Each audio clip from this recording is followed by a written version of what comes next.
Praise the Lord. प्रभु यीशु मसीह के पवित्र और सामर्थी नाम में आप सबको जय मसीह की। आइए आज का दिन प्रभु ने हमें दिखाया है, इसके लिए हम सब मिलकर प्रभु के अद्भुत और सामर्थी नाम को धन्यवाद करते हैं कि परमेश्वर ने हमें ये सुंदर और अद्भुत दिन दिखाया। कई लोग थे जो इस दिन को देखने की चाह रखते थे मेरे प्रियो, मगर देखने ना पाए। मगर परमेश्वर की अद्भुत कृपा है, जैसा परमेश्वर का वचन कहता है कि उसकी करुणा हम पर प्रतिदिन नहीं होती जाती है।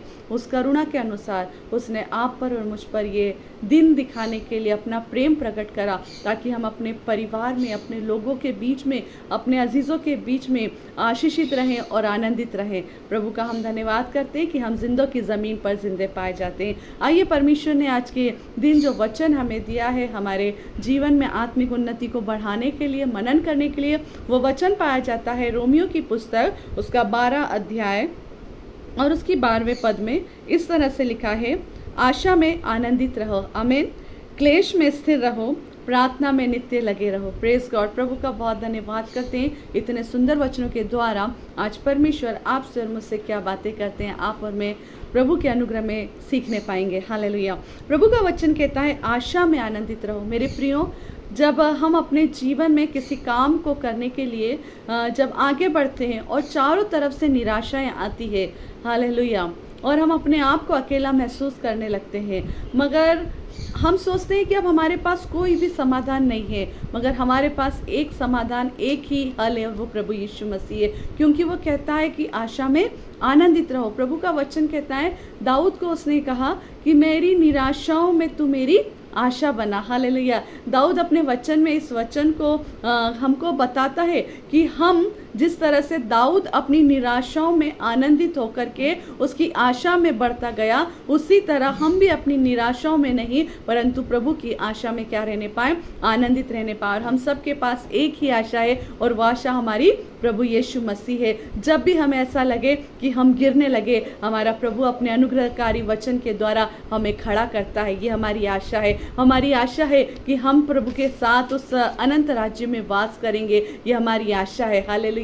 आज भले आज ये समय हमारा कठिन है, आज ये समय ऐसा है कि हमारा ये काम नहीं हो रहा है, या इस समस्या से हम बाहर नहीं निकल पा रहे, मगर हमें आशा है कि हमारा प्रभु यीशु मसीह हमारे हर प्रॉब्लम से हमें बाहर निकाल करके अपने अनुग्रह में आनंदित जीवन जिलाएगा। आमीन। प्रभु का हम धन्यवाद करते हैं। साथ ही प्रभु का वचन कहता है, क्लेश में स्थिर रहो। हालेलुया।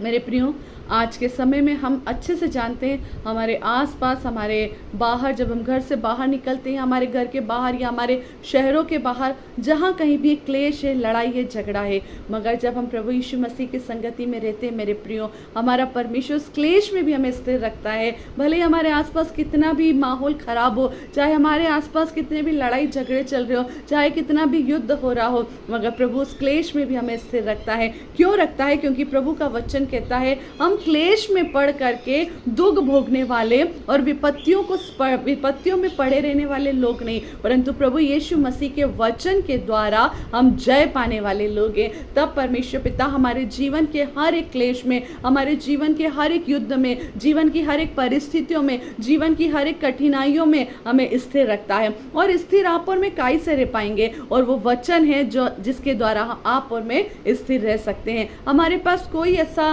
चीज नहीं है, या कोई ऐसी कोई समाधान नहीं है जिसके द्वारा आप और मैं स्थिर रह सके, मगर आपके और मेरे पास स्थिर रहने के लिए केवल केवल केवल एक ही चीज है। वो है क्या? जीवित प्रभु यीशु मसीह का वचन, जो कहता है, मत डर, मैं तेरे साथ हूँ। वो हमें आशा में भी आनंदित रखता है। हालेलुया। वो हमें आनंदित रखता है कि मेरे जीवन में एक दिन भला काम होगा। वो हमें क्लेश में स्थिर रखता है, चाहे हमारे आसपास, या हमारे घरों में, या हमारे परिवारों में, या हमारे क्षेत्र में, या हमारी कलीसिया में, चाहे कितना भी क्लेश क्यों ना होता रहेगा, परंतु फिर भी प्रभु हमें स्थिर रखेगा, क्योंकि उसका वचन हमें हर पल स्थिर रखता है। आमीन। प्रभु का वचन कहता है, प्रार्थना में नित्य लगे रहो। हालेलुया।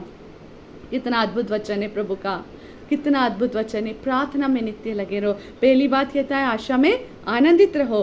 दूसरी बात कहता है क्लेश में स्थिर रहो। और तीसरी बात कहता है प्रार्थना में नित्य लगे रहो। जब प्रभु यीशु मसीह उस गेतसमनी बाग में थे मेरे प्रियो, उसने अपने चेलों से कहा कि तुम प्रार्थना करो। वो फिर आया और उन्हें सोते पाया। फिर वो उन्हें उठाकर और जगा कर गया कि प्रार्थना करो। और वो फिर जब उनके पास से अपनी प्रार्थना करने बैठा, फिर चेले जाकर के सो गए मेरे प्रियो। वो फिर आया। ऐसे करते करते 3 बार जब उसने आकर के कहा कि अब कोई फर्क नहीं पड़ता, हालेलुया। उसने बार बार उनको जगा कर ही कह रहा था कि तुम प्रार्थना करो, प्रार्थना करो। प्रभु आपको और मुझको भी आने वाले संकट से, आने वाली विपत्तियों से, आने वाली परीक्षाओं से बचने के लिए आपको और मुझको प्रार्थना करने के लिए कहता है मेरे प्रियो, कि आपको और मुझको नित्य प्रार्थना करना है, लगातार प्रार्थना करना है। प्रार्थना करने के लिए आपको और मुझको कोई समय की या अलग से किसी जगह की जरूरत नहीं है, मगर आप और मैं उठते बैठते चलते फिरते जो भी काम कर रहे हैं मेरे प्रियो, ऐसी अवस्था में भी आप और मैं प्रभु से प्रार्थना कर सकते हैं।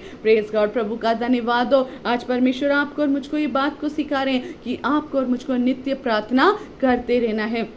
यदि हम प्रार्थना करते हैं, हमारे जीवन में आने वाली समस्याओं से आप और मैं बच जाते हैं। प्रभु का वचन कहता है धर्मियों पर विपत्तियां तो पड़ती है, परंतु यहोवा परमेश्वर उन्हें उन सब से मुक्त करता है। कब मुक्त करेगा मेरे प्रियो? जब आप और मैं प्रार्थना करेंगे, जब आप और मैं नित्य उसके साथ मिले रहेंगे, जब आप और मैं अपना एक संबंध परमेश्वर से बना के रखेंगे। हालेलुया। ये वचन जो है आपको और मुझको आगे बढ़ने के लिए, प्रभु का अनुग्रह का मार्ग दिखाने के लिए मेरे प्रियो, प्रभु का हम धन्यवाद करते हैं मेरे प्रियो। यदि अभी तक आपके और मेरे जीवन में ये 3 बातें नहीं थी, तो आज से इन 3 बातों को अपने जीवन में आनंदित होकर के इसे लागू करिए। और पहली बात, आशा में आनंदित रहो। जो भी आपके पास आशा है, आज काम नहीं हो रहा कल होगा, आज ये स्थितियां नहीं बनी कल बनेगी, आज परिस्थितियां बिगड़ी है कल सुधर जाएगी, मगर प्रभु हमें आशीष देने वाला और आनंदित करने वाला मेरा परमेश्वर है। दूसरी बात कहता है क्लेश में स्थिर रहो। ये दुनिया आपको और मुझको क्लेश तो देती है, इस दुनिया में रहकर आपके और मेरे जीवन में क्लेश तो होता है, मगर आपको और मुझको स्थिर रहना। और स्थिर हम कैसे रह सकेंगे? केवल वचन के द्वारा मेरे प्रियो। जितना हो सके उतना वचन को पढ़िए, उतना वचन मनन करिए, ताकि आप और मैं हर एक परिस्थितियों में स्थिर रह सके। हालेलुया। फिर प्रभु का वचन, नित्य प्रार्थना करते रहो, प्रार्थना में नित्य लगे रहो। आप और मैं निरंतर प्रार्थना करें, ना सिर्फ अपने लिए परंतु अपने घराने के लिए, अपने भाइयों के लिए, अपने जाति भाई बहनों के लिए, अपनी कलीसिया के लिए, अपनी सेवकाई के लिए, अपने पड़ोसियों के लिए मेरे प्रियो, अपने नगर के लिए, अपने क्षेत्र के लिए, अपने शहर के लिए, अपने देश के लिए नित्य प्रार्थना करें। प्रभु के आने वाली समस्याओं से, आने वाली बीमारियों से, आने वाली पीड़ाओं से, आने वाली हर एक परिस्थितियों से परमेश्वर आपको और मुझको बचाए। और हम धन्यवाद करते हैं, आपका और मेरा परमेश्वर प्रार्थना सुनने वाला परमेश्वर है, और वो आपको और मुझको बचाता है। हालेलुया। इन वचनों के द्वारा परमेश्वर आपको और मुझको बहुत आयत से आशीष दे। सबको जय मसीह की। Praise the Lord.